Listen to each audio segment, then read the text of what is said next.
Praise the Lord. दोस्तों, फिर एक बार आप सभी का स्वागत है। हमारा परमेश्वर जो है बिना योजना या बिना मकसद जो है वो कुछ नहीं करता है। जो कुछ भी करता है उसका पीछे एक मकसद रहता है, उसके पीछे जो है योजना रहती है। अपने नाम को वो महिमा लाना चाहता है। हालेलुया। सारे पृथ्वी के लोग ये जाने कि यहोवा ही परमेश्वर है। परमेश्वर दयालु है, परमेश्वर करुणामयी है, परमेश्वर अनुग्रह का भंडार है। इसीलिए जो है परमेश्वर ने मुझे और आपको चुना है। हमने कुछ अच्छा नहीं किया है, इस कारण परमेश्वर ने हमें चुना है, ऐसा कुछ नहीं है। ना ही हमारे जो पुरखे हैं उनका पुण्य है, ऐसा भी नहीं है।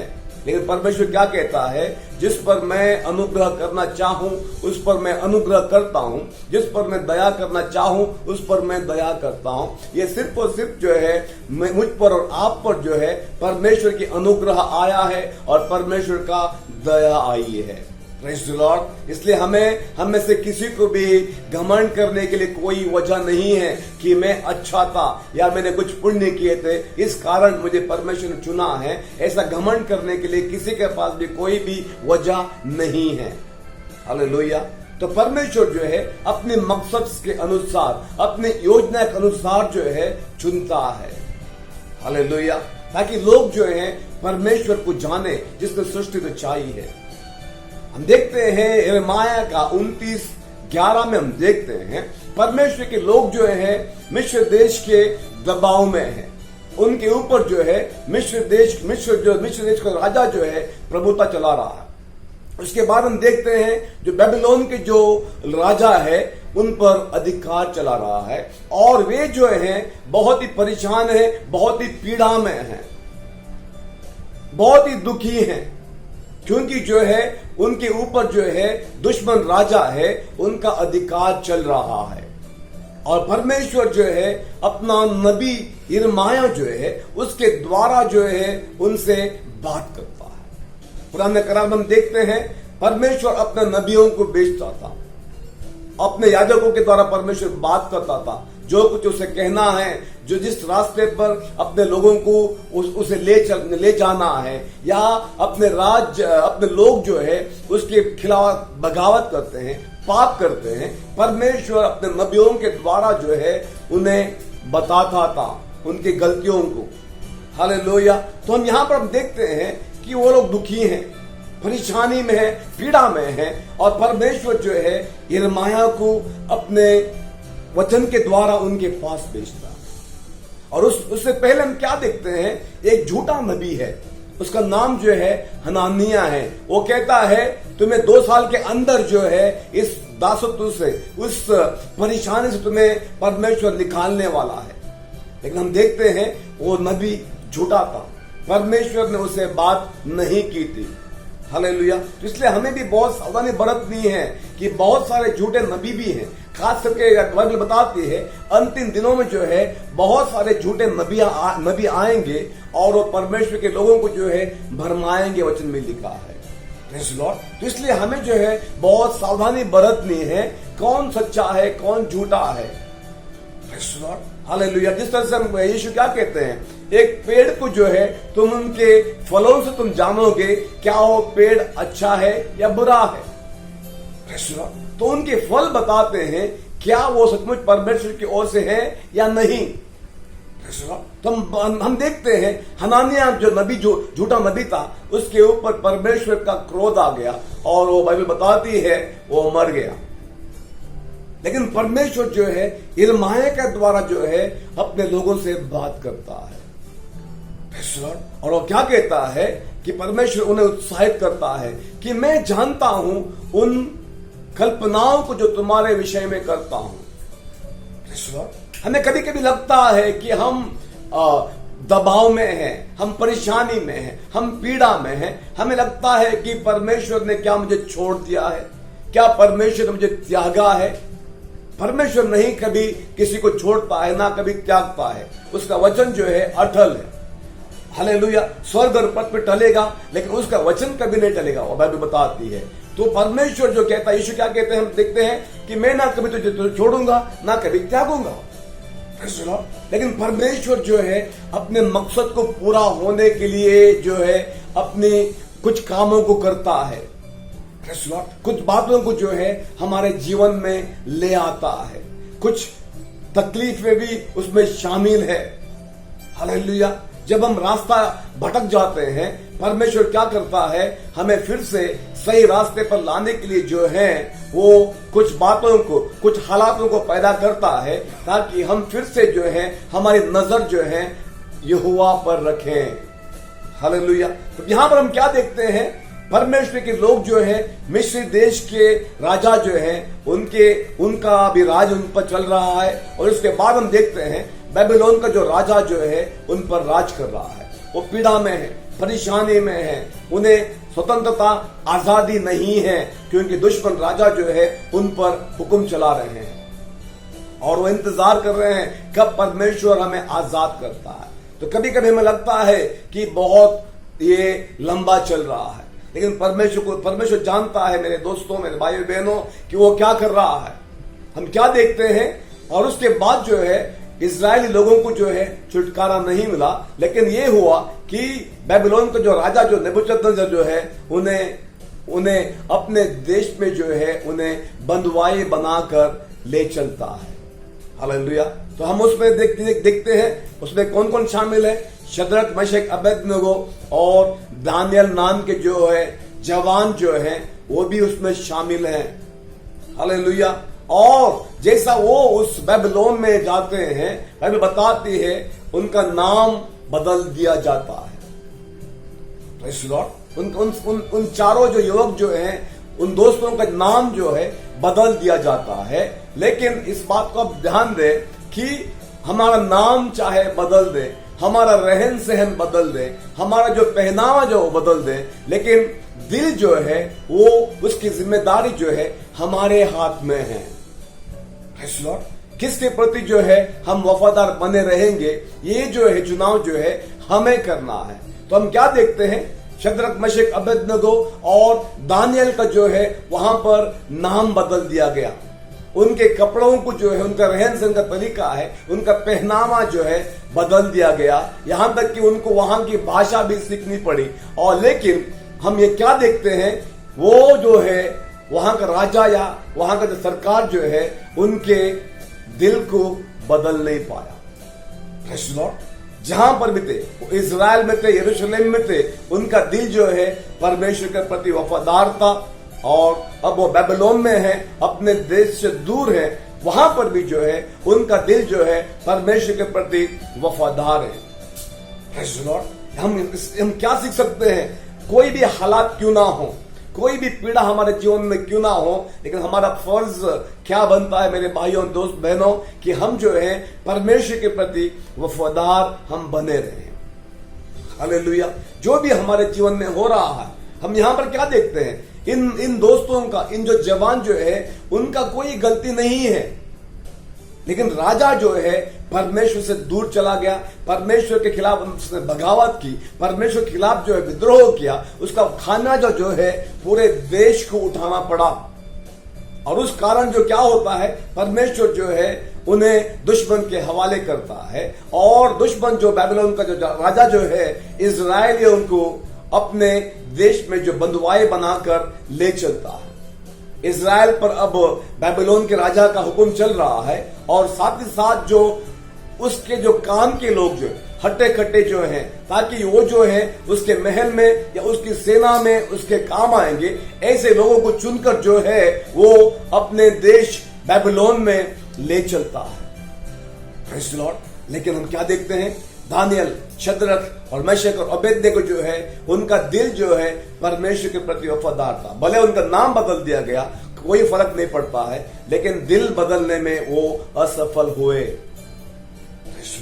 तो हम क्या देख सकते हैं भाइयों और बहनों, कि हम जहां कहीं भी हैं, और खास करके तब हमारी परीक्षा होती है जब हम अकेले होते हैं, जहां पर हमारा विश्वासी भाई बहन या कोई भी हमें देखता नहीं है, भले वो हमारा दफ्तर हो, जब हम हमारे अविश्वासी दोस्तों के साथ हम होते हैं, या जब हम घर में अकेले रहते हैं, तब क्या हम सचमुच परमेश्वर के प्रति वफादार बने रहते हैं, ये हमारी परीक्षा है।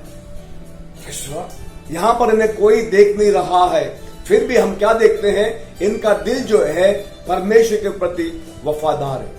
सब कुछ उनका बदल दिया गया, लेकिन वो उनके दिलों को बदलने में नाकामयाब रहे,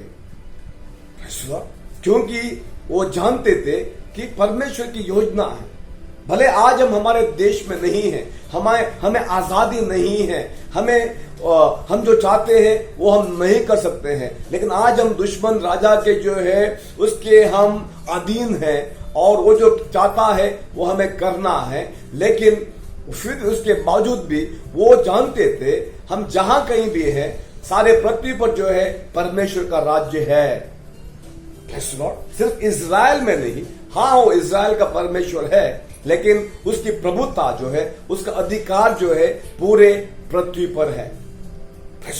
तो आज हम जहां कहीं भी हैं, जो भी हम हालात में हैं, जो भी हम परेशानी में हैं, हमारा परमेश्वर जो है, जो इज़राइल का परमेश्वर है, उसका अधिकार है, उसकी प्रभुता है। कोई भी हम देश में है, उस देश का जो भी माहौल है, उस देश का जो भी राजा है, जो भी है, लेकिन इस बात को हम कभी ना बोले, अंत में अधिकार जो है परमेश्वर के हाथों में है, और अंत में वही होता है जो हमारा परमेश्वर चाहता है। और परमेश्वर जो है कुछ हालातों को हमारे जीवन में लेकर आता है। हालेलुया। दानियेल के जीवन में भी हालात आया, शद्रक, मशक और अबेदनगो, इनके जीवन में भी हालात आए, लेकिन उसका पीछे क्या मकसद था, हम वो देखना है। हम परेशान हैं, हमें तकलीफ हो रही है, हम इन बातों को ना देखें, हम जो है इस बात को देखें, इसका पीछे परमेश्वर का क्या मकसद है, इसका पीछे परमेश्वर की क्या योजना है। हमें उन बातों पर हमें ध्यान देना है। हालेलुया। हो सकता है उसके लिए जो है हमें कुछ कठिनाइयों का सामना करना पड़े, हो सकता है उसके लिए जो है हमें कुछ तकलीफ से गुजरना पड़े, जिस तरह से जो है इजरायली जो लोग गुजरे, राजा की गलती जो है उन्हें सहनी पड़ी। खास करके जो शद्रक, मेशक और अबेदनगो और दानियेल को जो है राजा के गलती का जो खामियाजा जो है उन्हें उठाना पड़ा। लेकिन जो है वो परमेश्वर के प्रति जो है नाराज नहीं थे, परमेश्वर के खिलाफ उन्होंने कुड़कुड़ाहट नहीं किया, लेकिन वो उस बड़ी योजना को देख रहे थे, बड़ी मकसद को देख रहे थे जो परमेश्वर इनके जरिए करना चाहता था। तो इसीलिए परमेश्वर क्या कहता है, यिर्मयाह के द्वारा जो है उनसे बात करता है, मैं जानता हूं उन कल्पनाओं को जो मैं तुम्हारे विषय में करता हूं। परमेश्वर के लिए, परमेश्वर के पास जो है आपके लिए योजना है मेरे भाइयों और बहनों, और वो योजना जो है आपकी हानि की नहीं है, मेरे हानि की नहीं है, वो आपके भले की है, मेरे भले की है, मेरे भविष्य को उज्जवल करने की योजना है। क्योंकि अंत में हम क्या देखते हैं, परमेश्वर हमारा पिता है। संसार का पिता जो है बुरा होकर भी जो है अपने बच्चों के लिए अच्छा करता है, लेकिन परमेश्वर तो धर्मी है, परमेश्वर प्रेमी है, परमेश्वर जो हमारा सच्चा पिता है। माँ बाप जो है सिर्फ जरिया है इस संसार में आने के, इस बात को आप ध्यान दें। माँ बाप से हमने शरीर को पाया है, इसलिए वचन में क्या लिखा है, जो शरीर से जन्मा है वो शरीर है, लेकिन जो आत्मा से जन्मा है वो आत्मा है। हम परमेश्वर से जन्मे हैं, परमेश्वर आत्मा है, बाइबल बताती है, और परमेश्वर की मेरे और आपके लिए जो है बहुत बड़ी योजना है। तो लेकिन परमेश्वर चाहता है हम अपने आप को उसके हवाले करें। हम ये ना देखें मेरा क्या फायदा है, मेरा क्या होगा, हम इन बातों को ना देखें। हम दानियेल के विषय में क्या देखते हैं, उसे अपनी परवाह नहीं थी। जो भी परमेश्वर की योजना थी, जो भी परमेश्वर का मकसद था, जो परमेश्वर इजरायलियों के लिए कर रहा है, उन्होंने अपने आप को जो है परमेश्वर के हवाले कर दिया, अपने आप को दीन की, जिस वजह से पतरस कहता है ना कि अपने आप को परमेश्वर के सामर्थ्य हाथों तले अपने आप को दीन करो, ताकि सही समय पर जो है वो आपको उठाए या आपको आदर दे। तो हमारा फर्ज क्या बनता है कि हम अपने आप को परमेश्वर के हाथों तले जो है अपने आप को दीन और नम्र करके उसके लिए अपने आप को हम दे दें, ताकि वो जो करना चाहता है अपने महिमा के लिए वो कर सके। इसलिए हम पौलुस को हम देखते हैं ना, गलतियों की किताब में क्या देखते हैं कि मैं अपने आप के लिए मर चुका हूं। मेरी मर्जी, मेरा मकसद, मेरी योजना, मेरी इच्छा, इन बातों के लिए मैं मर चुका हूं। अब मैं जी रहा हूं सिर्फ उसलिए जी रहा हूं ताकि मेरे द्वारा जो है परमेश्वर की इच्छा हो, परमेश्वर की महिमा हो, किसी तरह से मैं परमेश्वर का काम आऊं, मेरे द्वारा जो है परमेश्वर का राज्य बढ़े। पौलुस का जो है यही मकसद था। कहता है कि मैं अपने लिए बहुत जिया, अपनी मनमानी मैंने की, लेकिन अब मैं उसके लिए जी रहा हूं जिसने मुझसे प्यार किया और उसके बदले उसने यहां तक की अपनी जान तक दी है। तो अब मेरा फर्ज बनता है कि मैं अपने आप को इनकार करूं, मेरे मर्जी को मैं त्याग दूं, उसके चरणों में रखूं और मेरे द्वारा जो है उसकी मर्जी हो, उसका राज्य बढ़े, उसका मकसद हो। तो हमें इस बात को देखना है कि हम ये ना देखें कि हमें तकलीफ हो रही है, हमें परेशानी हो रही है, हम दबाव में हैं। हम ये ना देखें, हम उस परमेश्वर की बड़ी योजना को देखें, वो आज वो इस संसार भर में कर रहा है। इसी बात को हम देखते हैं। तो अब दानियल का हम क्या देखते हैं, शद्रक, मेशक और अबेदनगो हम क्या देखते हैं, उनका नाम भी बदल दिया। लेकिन वो जहां कहीं भी थे सब कुछ बदला। उनका रहन सहन, उनका पहनावा, उनका खाना पीना उनका बदल दिया गया, लेकिन उनका दिल नहीं बदला। इसलिए यीशु क्या कहते हैं, सबसे बढ़कर जो है अपने दिल को संभालो, क्योंकि उसी से जो है जीवन के सोते जो बहते हैं। वही तय करता है कि आपके अंदर से बुराई निकलती है या आपके अंदर से भलाई निकलती है। तो हम क्या देखते हैं यहां पर कि इन चारों जो जवान थे, उनका दिल जो है परमेश्वर के प्रति जो है वफादार था, जहां कहीं भी वो है। तो हम क्या सीख सकते हैं दानियल के द्वारा, शद्रक, मेशक, अबेदनगो के द्वारा क्या हम सीख सकते हैं? हम जहां कहीं भी हैं, जो भी हम हालात में हैं, भले हम दुख उठा रहे हैं, तकलीफ उठा रहे हैं, लेकिन हम इस बात को ध्यान दें, क्या मेरा दिल परमेश्वर के प्रति वफादार है? हालेलुया। तो इसलिए बहुत जरूरी है कि हम परमेश्वर के प्रति जो है वफादार बने रहें। हम अपने लिए मर चुके हैं, ये जीवन यीशु ने हमें दिया है। हम मरे हुए थे, बाइबल बताती है हम हमारे पापों के कारण जो है मरे हुए थे, लेकिन यीशु ने अपना खून देकर जो है मुझे और आपको जो है दोबारा जिलाया है, ताकि हमारे द्वारा जो है उसकी महिमा या उसका मकसद या उसकी मर्जी हो सके। इसलिए हमें सावधानी बरतनी है, क्या मैं अपना राज्य बांध रहा हूं या मैं परमेश्वर के राज्य के लिए अपने आप को दे दिया है? हमें जांचना है। हम बहुत बार कहते हैं, लेकिन हम करते हैं, अंत में हम वही करते हैं जो हमें पसंद है, हमें सही लगता है, हमें अच्छा लगता है, हम वही करते हैं। इसलिए हमें अपने आप को जांचना है, क्या हम परमेश्वर के राज्य के काम आ रहे हैं? क्या हमारे द्वारा परमेश्वर का राज्य बढ़ रहा है या मेरा नाम मैं कमा रहा हूं, शोहरत कमा रहा हूं? हम इन बातों को ध्यान देना है। इसलिए यीशु क्या कहते हैं, स्वर्ग में धन इकट्ठा करो। जितना आप में स्वर्ग में धन इकट्ठा करोगे, जितना मैं स्वर्ग में धन इकट्ठा करूंगा, उतना ये बड़ा स्थान जो है स्वर्ग में मेरा और आपका होगा। क्या आपको लगता है जिसने स्वर्ग में थोड़ा सा धन इकट्ठा किया है उसका स्थान, और जिसने स्वर्ग में बहुत बड़ा धन इकट्ठा किया है, क्या आपको लगता है कि उन दोनों का स्थान या एक ही होगा? हाँ, दोनों स्वर्ग में होंगे, लेकिन इस बात को ध्यान दें मेरे भाई और बहनों, स्वर्ग में भी जो है अलग अलग स्थान होने वाले हैं। इस बात को आप ध्यान दें, स्वर्ग में सभी का एक ही स्थान नहीं होगा। स्वर्ग में हम होंगे, जरूर हम स्वर्ग में होंगे। जिन्होंने दिल से यीशु को अपना उद्धारकर्ता माना है, अपना जीवन उसे सौंप दिया है, वो सब के सब जो है स्वर्ग में होंगे। लेकिन स्वर्ग में भी जो है अलग अलग जिम्मेदारियां, अलग अलग स्थान होंगे। उस आधार पर हमने परमेश्वर के लिए जीवन में जो है क्या क्या त्यागा है, हमें जांचना है। इसीलिए यीशु कहते हैं स्वर्ग में धन इकट्ठा करो, क्योंकि जहां पर तुम्हारा धन है वहां पर तुम्हारा मन भी लगा रहेगा। तो इसलिए बहुत जरूरी है कि हम जितना हो सकता है हम स्वर्ग में धन इकट्ठा करें, चाहे वो हमारा समय हो, चाहे हमारा पैसा हो, चाहे हमारा जवानी हो, चाहे हमारा समझ हो, बुद्धि हो, कुछ भी हो, हम उन सबको जो है स्वर्ग में धन इकट्ठा करने के लिए इस्तेमाल करें। तो हम क्या देखते हैं कि पौलुस क्या कहता है कि मैं अपने आप के लिए मर चुका हूं, अब मेरा मकसद यही है कि मेरे द्वारा जो है परमेश्वर का राज्य बढ़े, परमेश्वर की महिमा हो। मैं जीऊं या मरूं लेकिन परमेश्वर की महिमा हो।